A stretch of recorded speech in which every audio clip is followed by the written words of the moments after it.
दोस्तों, जाने अनजाने में हम कुछ ऐसी गलतियां कर देते हैं जिसका पछतावा बाद में होता है।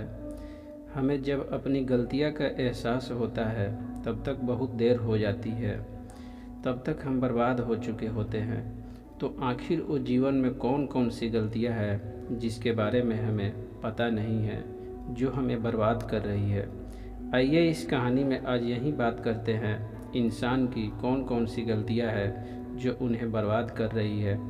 अपनी बर्बादी के कारण अगर हम पता कर लेते हैं तो जीवन में बर्बाद होने से बच सकते हैं। वैसे तो हिंदू धर्म में बहुत सारे ऐसे ग्रंथ हैं जिनमें हमें बहुत कुछ सीखने को मिलता है, लेकिन रामायण और महाभारत दो महत्वपूर्ण ग्रंथ माने जाते हैं। इनमें बहुत सारी ज्ञान की बातें के बारे में बताया गया है। कहा जाता है कि अगर इन बातों को व्यक्ति अपने जीवन में उतार ले तो उसका जीवन सुखपूर्वक बीतेगा। लेकिन रामायण में ऐसे 3 काम बताए गए हैं कि अगर व्यक्ति उसे करता है तो उसका जीवन तबाह हो सकता है। इसलिए कहा जाता है कि उन कर्मों से व्यक्ति को हमेशा दूरी बनाकर ही रहना चाहिए।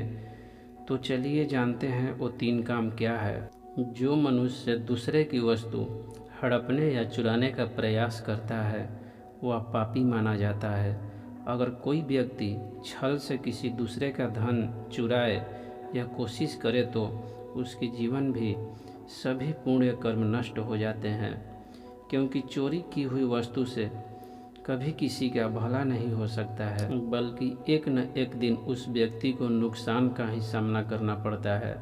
चोरी करने वाले मनुष्य या ऐसे काम से साथ देने वाले मनुष्य को नरक में दुख भोगना पड़ते हैं। इसीलिए कभी किसी को ऐसे काम नहीं करने चाहिए जिससे कि बाद में उसके नुकसान हो। धर्म ग्रंथ में किसी पराय स्त्री की तरफ देखना भी पाप माना जाता है। ग्रंथों के अनुसार इस पाप का प्रायश्चित किसी भी तरह संभव नहीं होता।